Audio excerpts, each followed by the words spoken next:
Premýšľali ste niekedy nad tým, že keď budete niekoho kopírovať, že vám to môže zarobiť veľké peniaze? Len si to predstavte, že začnete kopírovať nejakého veľmi známeho investora, ktorý urobí tých 50% ročne. On zverejní nejaké svoje nákupy, vy to kúpite tiež. Potom ďalší kvartál, znova nejaké nákupy zverejní, vy to nakúpite tiež. Na konci roka on vyhlási, že mal zisk nejakých 50%, ale vy zrazu už tam máte nejaký mínus. Prečo to asi môže byť? Rovnako aj keď pozeráte niekoho na YouTube, kto investuje do akcií a vy chcete ho kopírovať, tak kúpite rovnaké akcie a zrazu niečo nevíde podľa predstav a máte tam dosť veľkú stratu.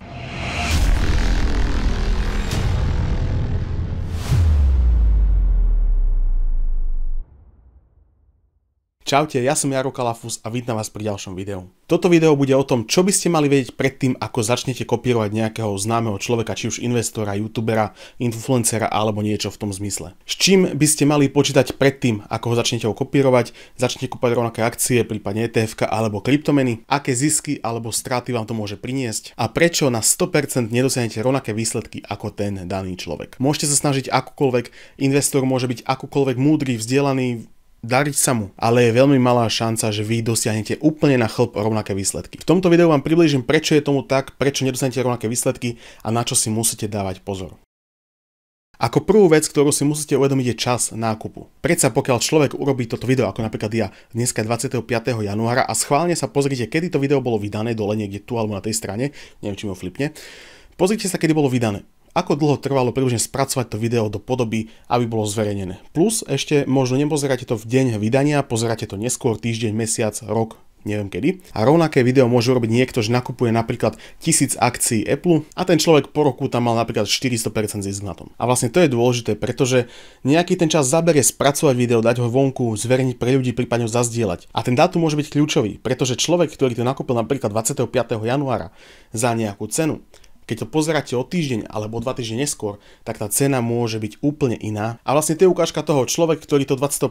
januára kúpil akciu za $200 a potom týždeň to video spracoval, strihal, robil nejaké efekty do neho, prípadne robil náhľad. Potom pokiaľ zazdielal, prešli 2 týždne, akcia mohla vyletieť na 250 eur alebo prípadne spadnúť na 150 eur. A teda v tom čase, keď budete nakupovať vy, tá cena už bude trošku odlišná oproti tomu, čo nakupoval ten daný človek. Teda buď budete mať menší zisk alebo možno trošku väčší zisk, ale vlastne keď to budete takto robiť častejšie, že tie nákupy budú nejak frekventovane a stále tam bude nejaké opozdenie, takže preto sa tá cena môže líšiť a vlastne niekedy sa robia aj také schémy, takzvané že pump and dump. Nejaká skupina ľudí, ktorí robia content ohľadom financií, najčastejšie kryptomeny alebo nejaké akcie, vypumpujú tú akciu vysoko, lebo hovoria, aká je super, ľudia to nakúpia, oni to predajú, zhrabnú cash a vy tej akcii môžete zakývať, pretože cena sa prepadne dole na veľmi nízke čísla. Ďalšia z vecí, ktorá dokáže dosť ovplyvniť vaše zisky, prípadne straty, je tzv. Vstupná a výstupná stratégia. Na mojom profile na stránke Buy Me a Coffee som písal príspevok ohľadom stratégie, ako si vypracovať stratégiu, čo je to stratégia, aké podmienky by mala tá stratégia a ako, že by bola aspoň trošku úspešná. Všetko je to zadarmo. Kliknite si dole na link v popise Buy Me a Coffee /Jaro Kalafus a v záložke posty nájdete časť druhá alebo druhá časť stratégia, prečo by si mal investovať. Tam je zopár rád, ako by ste si mali vypracovať vlastnú stratégiu na vstup, prípadne na odchod z nejakého obchodu, alebo celkovo ako smerovať vaše investovanie. Jedna z dobrých pripomienok je aj to, že vlastne každý má nejakú inú stratégiu, každý má iný vstupný bod. Takmer nikdy nedokážete načasovať rovnaký nákup s nejakou inou osobou, ktorá vlastne prezentuje nejaké akcie. Napríklad, keby ja som robil nákup, ktorý som robil tento mesiac v januári, okolo 15. januára som dal vonku video, ale ten nákup som robil reálne približne týždeň pred tým videom. Takže keby ste chceli po mne opakovať ten nákup, je tam týždňová medzera, týždňová pauza a niektoré akcie za ten týždeň vyskočili až do tých 12, 14, 16% hore a niektoré, napríklad Intel, klesli dole do minusu. Vlastne moju vstupnú stratégiu do tých spoločností, ktoré som nakúpil, som rozpísal pre členov, ktorí sú na Buy Me a Coffee.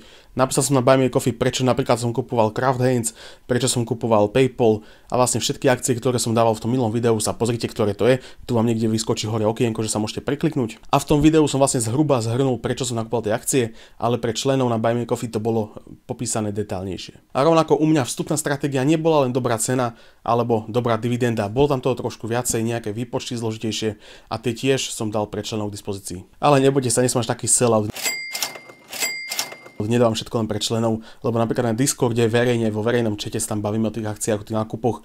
Ja tam napíšem, kedy čo kupujem a vlastne veľa ľudí tam vlastne komunikuje, čo ako. Čiže kľudne sa pripojte na Discord, ktorý je tiež link dole. Predtým, než prejdeme ku výstupnej stratégii, chcel som vás ešte poprosiť o odber, ak ho ešte nemáte, prípadne o like, alebo napíšte nejaký komentár, nech to video trošku nakopneme. Nech nám to ten YouTube algoritmus promuje trošku viac. Ďakujem. Dobre, takže mali sme tu nejaké načasovanie, mali sme tu vstupnú stratégiu a teraz tu máme výstupnú stratégiu, ktorá je vlastne u každého investora trošku iná. Niekto investuje z dlhodobého horizontu napríklad na 30 rokov a nezaujíma ho, či akcia klesne dole alebo či vyrastie úplne hore. Niekto si napríklad svoju výstupnú stratégiu nastaví na to, že keď je pokles na nejakej spoločnosti o viac ako 10%, tak ju automaticky odpredáva. Niektorí ľudia majú svoju výstupnú stratégiu nastavenú tak, že keď tam urobia nejakú stratu na tej akcii, tak to odpredajú a kúpia nejaké iné akcie, ktoré sú trošku viac volatilnejšie, aby tú stratu dorovnali. To neodporúčam, pretože z nejakej straty môžete prejsť na relatívne veľkú stratu. Je tam stále dosť veľké riziko. Ale aby ste si nemysleli, že vás odrádzam od kopírovania iných ľudí. Ja to plnohodnotne podporujem a dúfam, že sa vám bude dariť, keď budete niekoho kopírovať. Napríklad aj ja mám svoj vlastný koláč zverejnený pre ľudí, ktorí to môžu kopírovať.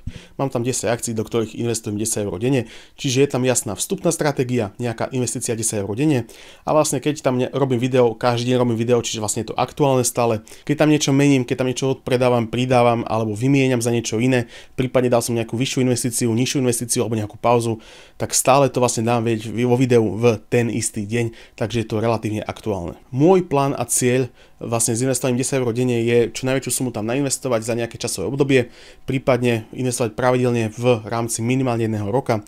Áno, teraz tam je pauza trošku 2 týždne, pretože mi tam vznikli nejaké výdavky, ktoré potrebujem vykryť.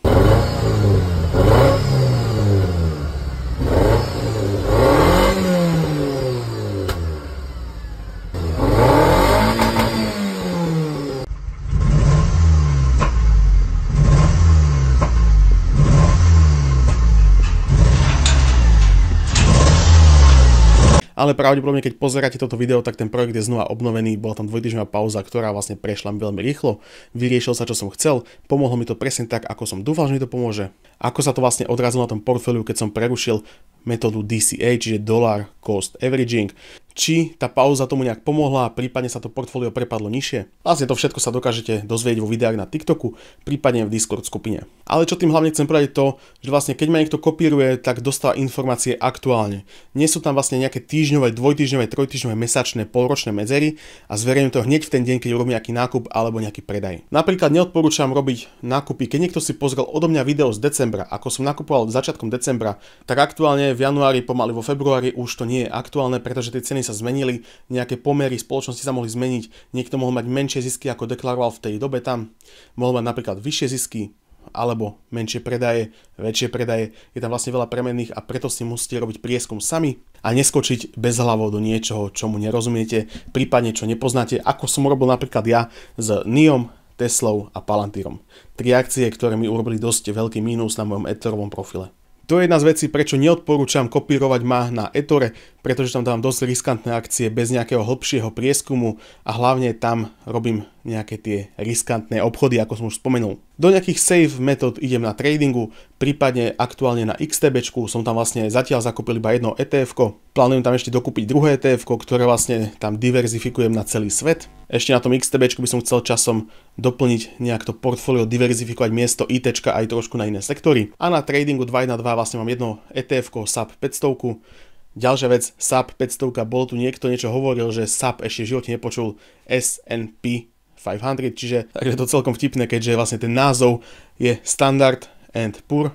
Ale z druhej strany názov SAP 500 som počul od strašne veľa už nejakých známejších finfluencerov, keď to mám takto povedať, nebolo to len na YouTube, takže nebudú len youtuberi. Aj u českých kolegov som to dosť často počul, čiže aj to je jednoduchšie na vyslovovanie, aj na rýchlejšiu komunikáciu, keď poviem SAP 500 miesto S&P 500. A okrem toho ETF-ka na tradingu mám ďalších 36 pozícií, ktoré sa snažím sledovať, ale nie vždy to dokážem úplne odsledovať každý deň presne, tak niektoré akcie sú v minuse, napríklad také Pepsi dosť padlo do minusu. Z druhej strany ja mám plán investovať dlhodobo v horizonte 15 až 30 rokov, takže mňa nejaké krátkodobé výkyvy nejak nezaskočia, nevyvedú z miery, ale keby niečo padlo napríklad o 80%, tak vtedy by som sa začal nad tým zamýšľať, že prečo tomu tak je, či je vhodné pokračovať v tej investícii, či to nemám odpredať. A vyjadrite sa prosím aj vy v komentári, či je vhodné podľa vás niekoho kopírovať, používať niekoho iného stratégie. Vážne ma zaujíma váš názor, tak ho prosím vás napíšte dole do komentára. Prípadne kľudne sa vyjadrite, koho kopírujete vy, koho by ste chceli kopírovať, keby ste mali tú možnosť vidieť jeho portfólio aktuálne v tej chvíli, keď niečo zakúpi.